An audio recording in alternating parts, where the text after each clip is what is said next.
Maka melihat persoalan itu, Yesus harus menyampaikan, mengajarkan konsep pernikahan di dalam Kristen itu, ya, harus satu untuk selama-lamanya.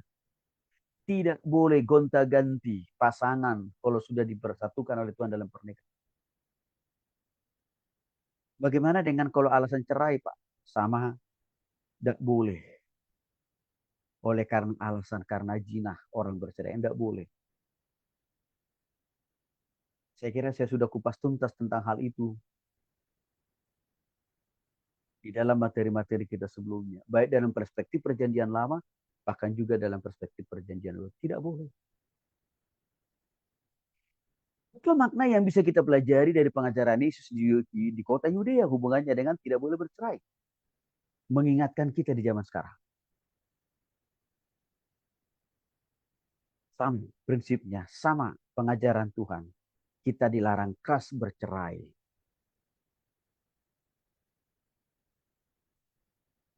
Ya, tidak boleh. Karena pernikahan itu disatukan, dirancang oleh Tuhan. Dimulai dari mana? Penciptaan. Tuhan hanya menciptakan satu wanita untuk Adam, namanya Hawa, saudara-saudara. Tuhan yang sama pula juga hanya menciptakan satu suami untuk Hawa, namanya siapa? Ada. Dari awal penciptaan itu Tuhan hanya menyediakan satu wanita, satu pria untuk saudari-saudari para perempuan menjadi suami. Hanya satu wanita untuk saudara-saudara yang laki-laki untuk menjadi istri. Lebih dari itu dosa.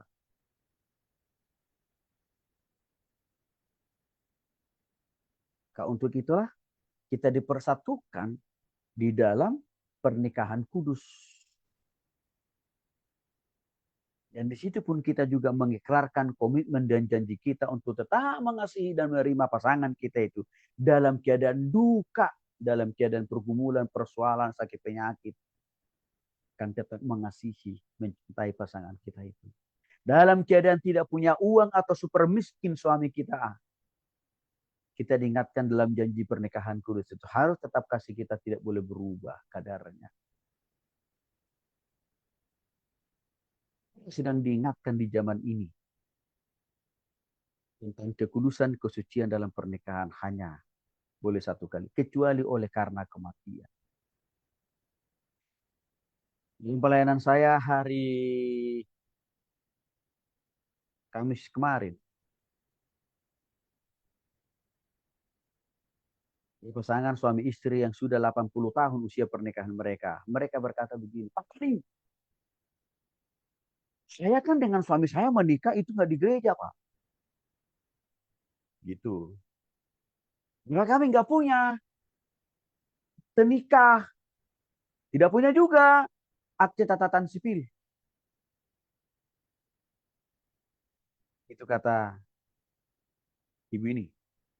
Karena ceritanya ini lagi bermasalah ini rumah tangga ini. Walaupun sudah 57 tahun mereka menikah. Makanya sudah punya anak, menantu, dan cucu. Berantem terus kerjanya. Maka istrinya coba menggugat bahwa pernikahan yang sudah mereka jalani 57 tahun itu karena tidak ada tumpang tangan dari Pak Pendeta atau Ibu Pendeta. Karena tidak ada legalitas formil lewat sertifikat nikah dan juga lewat sertifikat akte catatan sipil. Maka ibu ini bilang, dengan semua fakta dan data itu rasanya Pak Tony cukuplah. Saya mengatakan pernikahan kami ini sekalipun sudah jalan 57 tahun bukan oleh karena Tuhan. Karena ceritanya ibu ini mau menuntut cerai dari suaminya. Padahal sudah 57 tahun pernikahan. Saya langsung bilang, ibu salah. Sekalipun dulu Bapak Ibu tidak ditumpang tangani oleh Bapak Ibu pendeta. Sekalipun Bapak Ibu sampai hari ini tidak ada legalitas formil. Akte nikah dari gereja, akte catatan dari sipil, Tapi saya mau katakan, Bapak Ibu bisa menikah itu karena seizin Tuhan. Karena Tuhan yang mempersatukan Bapak Ibu juga. Dan terbukti hasil penyatuan Tuhan, pemberkatan Tuhan langsung terhadap Bapak dan Ibu itu menghasilkan 5 anak. Dan 5 anak Bapak Ibu sudah menikah, bahkan sampai sekarang mereka punya. Jadi artinya sekalipun tidak ada pendeta yang melayani Bapak Ibu waktu pernikahan Bapak Ibu. Karena belum jadi Kristen waktu itu saja. Tapi realitasnya, kenyataannya, faktanya. Rumah tangga yang Bapak Ibu jalin selama 57 tahun ini atas restu dari Tuhan. Maka untuk itulah Bapak Ibu masih tetap dipelihara Tuhan sampai hari ini. Dengan nafas kehidupan, kekuatan, dan kesehatan. Bahkan usia pernikahan Bapak Ibu sudah mau masuk usia 58 tahun. Jadi jangan Ibu katakan, karena dulu pernikahan kami tidak dilayani di gereja, tidak punya sertifikat nikah, dan bahkan tidak punya sertifikat catatan sipil. Maka ini rumah tangga bukan rumah tangga yang direstui oleh Tuhan. Ibu sama.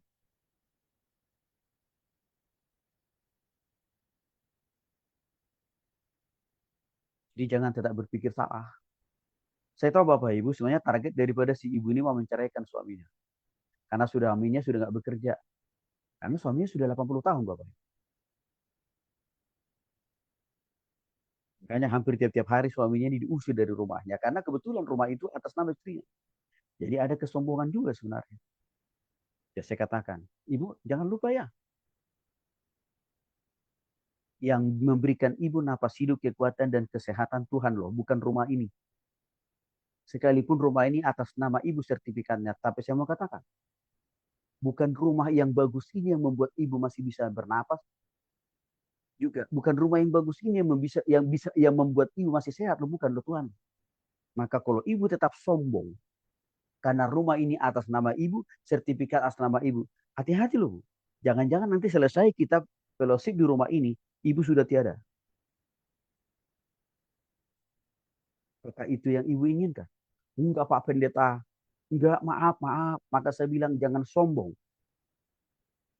Sekalipun Ibu tidak menyatakan kesombongan Ibu kepada Tuhan, tapi kepada suami sama aja kok. Saya ingatkan juga suaminya. Bapak pun jadi suami, jangan sombong juga. Udah nggak produktif, udah nggak bekerja, udah nggak menghasilkan uang, jangan juga ngancam-ngancam. Lewat perkataan, atau juga lewat tindakan. Artinya, Bapak tidak boleh juga melakukan kekerasan dalam rumah tangga terhadap Ibu. Artinya apa? Ibu dan Bapak harus sama-sama tobat hari ini juga. Kalau masih mau Tuhan perpanjang napas hidup, Bapak Ibu. Dan juga kalau masih mau Tuhan kasih kekuatan dan kesehatan.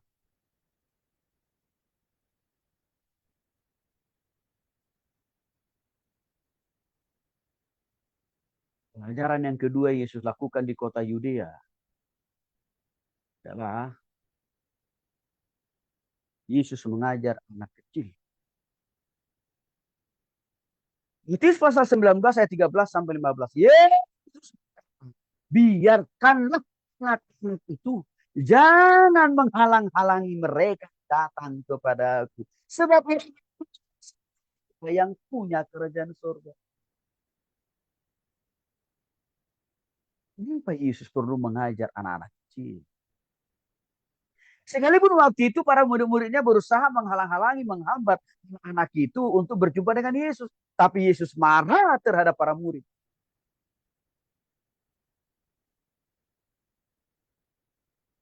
Yesus mengajar anak-anak kecil menjadi sebuah proyek percontohan buat kita. Bahwa mengajar anak-anak lewat sekolah minggu itu sangat penting di mata Tuhan. Mengajar kecil sejak dini di keluarga kita masing-masing. Wajib kita lakukan mengikuti teladan Yesus. Tadi pagi saya katakan Bapak Ibu Saudara. Sebelum anak-anak kami hantarkan sekolah minggu. Sudah lebih dulu istri saya itu mengajar anak-anak saya setiap malam. Berdoa, baca firman, memuji nama Tuhan. Itu tiap malam itu.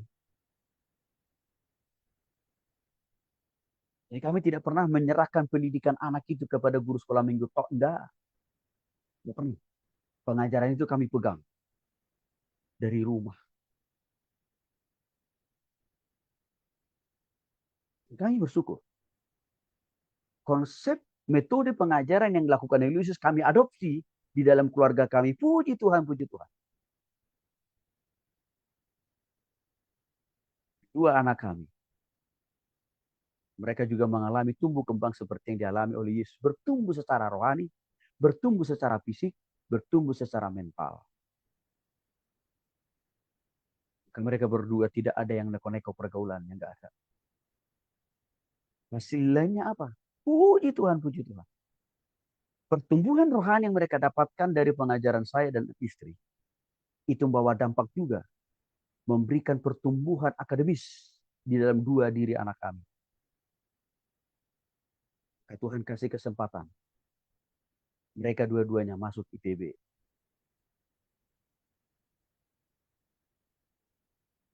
Bukan hanya masuk. Kakaknya yang paling besar. Sudah Tuhan izinkan juga lulus dari ITB. Dan ini yang satu lagi. Sedang masuk di semester 5. Yang mau saya katakan kepada Bapak Ibu. Pendidikan anak sejak dini dari keluarga penting.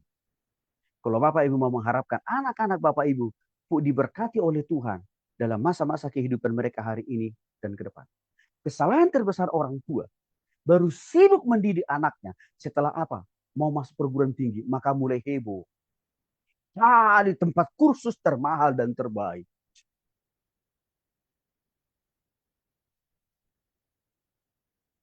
Apa hasilnya?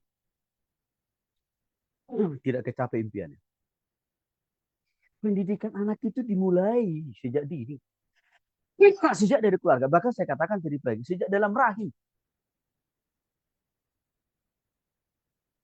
Itu yang dilakukan. Nanti akan saya jelaskan panjang lebar ini di dalam hubungannya bagi saudara lulusan pendidikan Kristen. Tapi nggak apa-apa, secara umum saya singgung dulu. Walaupun kita jurusannya beda-beda. Tapi ini pondasi. Mendidik anak. Dimulai dari Yesus. Dengan mendidik anak kecil. Maka relevansinya untuk kita orang tua. Mendidik anak itu sejak dini. Sejak dari dalam keluarga. Jangan serahkan ke guru sekolah minggu. Itu makna yang pertama. Makna yang kedua. Yesus menjadikan ketulusan, kejujuran, keluguan, kelurusan motivasi anak-anak kecil itu menjadi syarat utama bagi semua orang untuk masuk surga. Maka Yesus juga menegur para murid-muridnya dengan berkata, engkau seharusnya perlu belajar dari anak-anak. Jujur, tulus, lurus, total percaya kepadaku, kata Yesus. Kalau engkau mau masuk surga. Karena waktu itu Yesus sudah tahu. Ada di antara beberapa murid itu yang bengkok motivasi tujuannya mengikuti Yesus. Salah satunya siapa? Yudas Iskariot. Yesus sudah tahu. Dari awal Yudas Iskariot itu bengkok motivasinya untuk mengikuti Yesus. Tapi Yesus itu hebatnya luar biasa. Gak langsung dipetahkan motivasi Yudas Iskariot itu di awal pertengahan. Gak dibiarkan aja dulu. Karena Yesus tetap menghargai yang namanya proses. Maka waktu Yesus melayani anak-anak ini, secara tidak langsung dia sudah koreksi, dia sudah evaluasi, dia sudah tegur motivasi para muridnya. Sekalipun pada akhirnya Yudas tetap ngeyel, tetap bengkok motivasinya mengikut Tuhan. Sehingga apa yang terjadi? Masuk neraka itu Yudas. Ini kan juga relevan buat kita hari ini Bapak Ibu. Kita sedang diingatkan oleh Tuhan. Kalau engkau mau masuk surga, hatimu, motivasimu, tujuanmu harus 11-12 dengan anak-anak kecil ini. Itu apa? Engkau harus memiliki kerendahan hati untuk mau dengar firmanku dan juga engkau rendah hati melakukan mempraktikkan firmanku. Engkau juga harus punya kejujuran, ketulusan dan kebergantungan total kepada aku seperti anak ini oleh engkau mau masuk surga.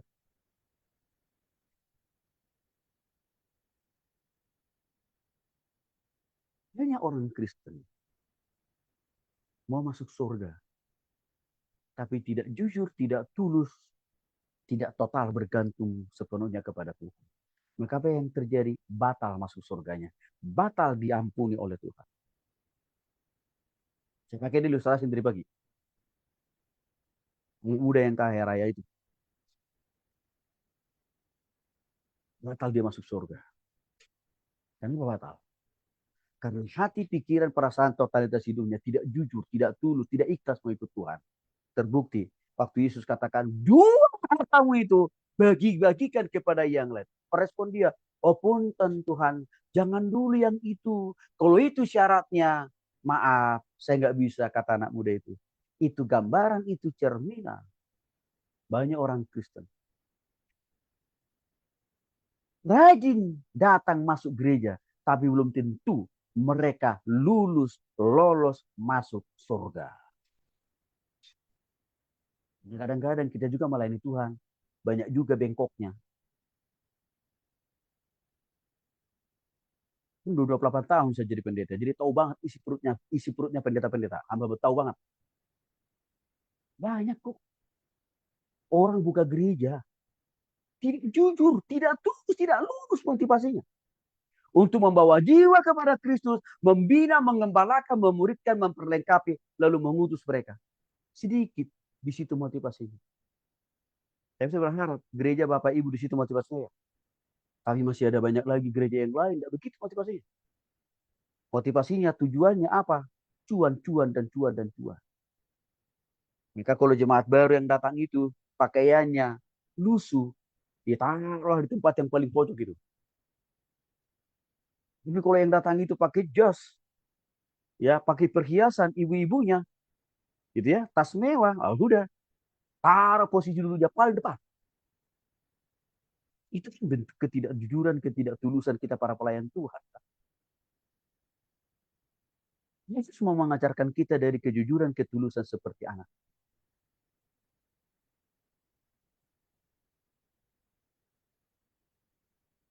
Saya singgung tadi kita ketemu. Disinilah Yesus juga mengajar anak muda yang kaya raya itu. Rupanya itu dijumpai oleh Yesus di kota Yudea. Matius pasal 19 ayat 16. Seorang menolak mengikut Yesus. Kenapa? Karena tidak mau menjual hartanya. Maka Yesus berkata, lebih mudah seekor unta masuk melalui lubang jarum daripada seorang kaya masuk ke dalam. Bayangin Bapak Ibu. Pernyataan Yesus ini sangat pedas. Mengibaratkan lebih mudah seekor unta. Bapak Ibu tahu unta ya? Binatang yang tinggi dan besar. Kalau tetangga sebelah, kalau tetangga seberang, kencing unta itu mahal harganya. Makanya mereka wajib minum kencing unta. Yesus bilang kepada anak muda kaya raya ini, lebih gampang memasukkan seekor unta ke dalam lubang jarum daripada kau memasukkan kau masuk surga, kata Yesus. Apa Yesus sampai mengatakan hal yang begitu keras dan tegas dengan menganalogikan dirinya, ya, seperti melebihi daripada seekor unta. Karena Yesus lihat hati, pikiran, totalitas hidup seorang kaya ini sudah total menuhankan uang. Sudah total menuhankan hartanya, asetnya, saudara-saudara. Maka waktu Tuhan Yesus datang, menantang dia untuk menjual hartanya dan membagi-bagikannya kepada orang yang miskin. Dia menolak dengan keras dan tegas.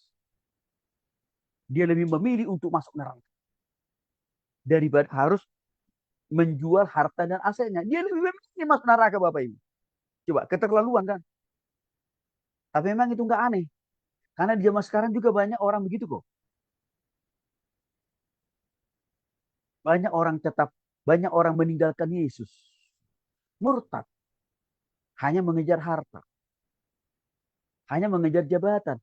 Hanya mengejar popularitas. Itu kan sama dengan gambaran dari seorang anak muda yang kaya ini.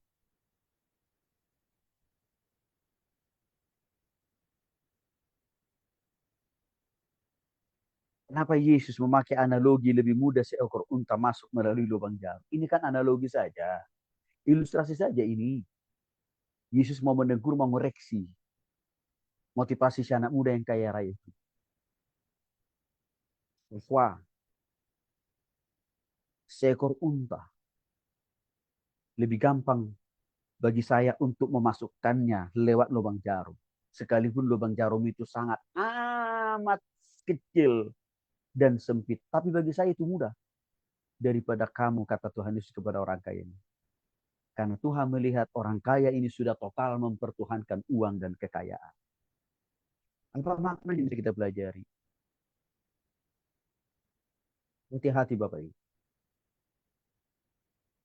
Waktu kita menuhankan harta, kekayaan, uang, rumah, termasuk gedung gereja loh Bapak Ibu ya. Waktu itu sudah kita pertuhankan. Jabatan kita, perusahaan kita. Hati-hati. Kita nggak jauh beda seperti si anak muda yang kaya raya. Tertolak masuk surga.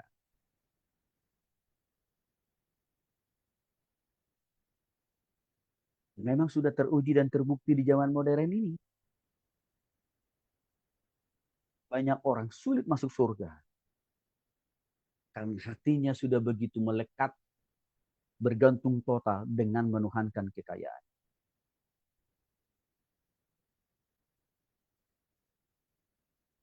Karena waktu saya melayani para pengusaha-pengusaha itu, saya nggak mau lembut-lembut khotbahnya. Tegas.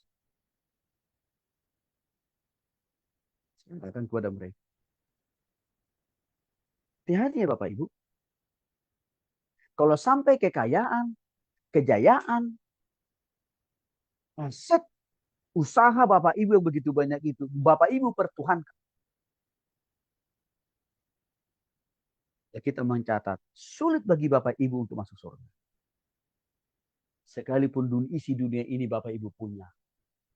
Tapi itu tidak langsung meloloskan Bapak Ibu masuk surga. Enggak. Karena sudah ada contoh. Orang muda yang kaya raya di Matius 19 ayat 16 sampai 25. Sulit masuk surga karena mempertuhankan kekayaan.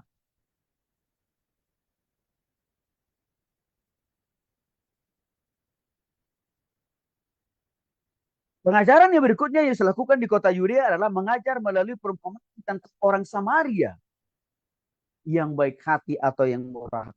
Lukas pasal 10 ayat 25 sampai 37 mengatakan di jalan menuju Yeriko.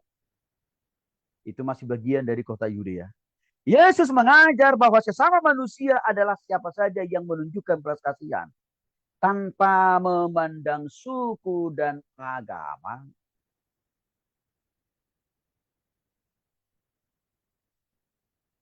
Bapak Ibu yang dikasih oleh Tuhan Yesus Kristus, waktu itu wanita Samaria ini membantu Yesus dengan memberikan minum. Dan wanita Samaria ini tahu, Yesus itu tidak satu suku dengan dia. Tidak satu agama juga dengan Yesus. Tidak satu keyakinan juga dengan Yesus. Bahkan wanita Samaria ini seringkali dilihat sebelah mata oleh orang-orang Yahudi. Karena dianggap wanita Samaria ini paling minoritas secara agama, minoritas pula dalam status sosial, ya, minoritas pula dalam status ekonomi. Maka seringkali orang-orang Yahudi memandang mata sebelah dengan orang-orang Samaria. Tapi waktu satu saat Yesus menghampiri wanita Samaria ini, waktu itu wanita Samaria ini sedang menimba air. Lalu Yesus minta airnya. Wanita Samaria ini tidak bertanya kepada Yesus, siapa kamu? Kita kan tidak satu agama. Kita kan tidak satu suku. Enggak. Wanita Samaria ini lebih fokus memberikan apa yang diminta oleh Yesus, yaitu air.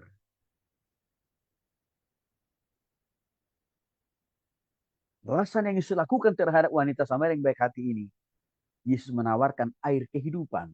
Yaitu apa? Berita pengampunan dosa, jaminan hidup di dunia, dan bahkan juga jaminan hidup di surga. Wanita Samaria ini bertobat. Apa maknanya yang bisa kita pelajari? Melayani orang. Jangan pilih-pilih.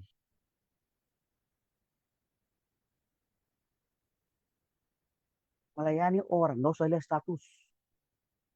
Orang itu kaya atau miskin, nggak usah. Layani aja. Menolong orang, nggak usah lihat. Ini satu suku nggak dengan saya, nggak usah. Tolong aja. Nggak usah tanyakan apa agamanya. Mungkin aja.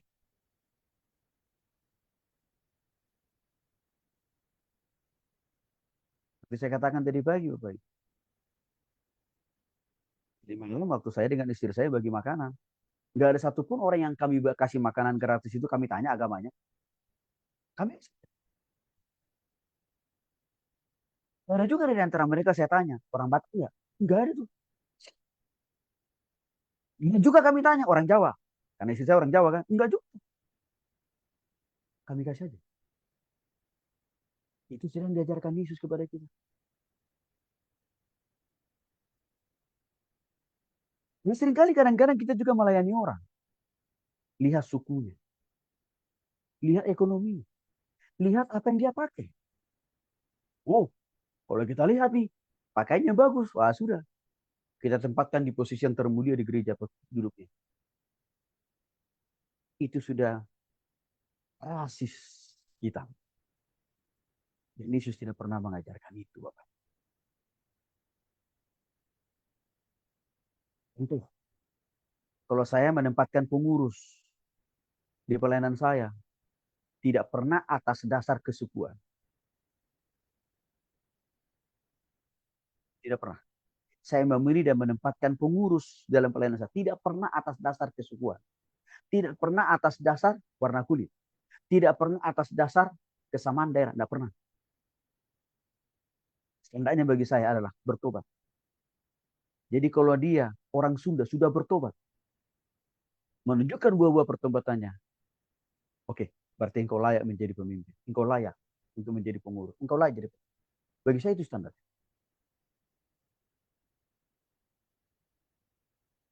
Karena Yesus sudah memberikan model dan contoh. Mengasihi orang, melayani orang. Tidak pilih kasih. Jadi jangan kita buat pelayanan itu, gereja kita itu menjadi tempat yang subur mengajarkan tentang rasisme. Jangan. Tuhan sudah memberikan contoh wanita Samaria.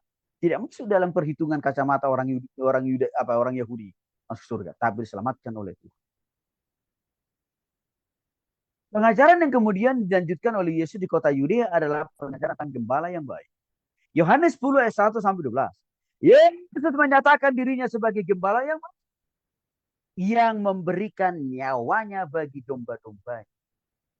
Apa pemaknaan yang bisa kita dapat dari pengajaran Yesus yang berhubungan dengan tentang gembala yang baik? Sebagai gembala yang baik,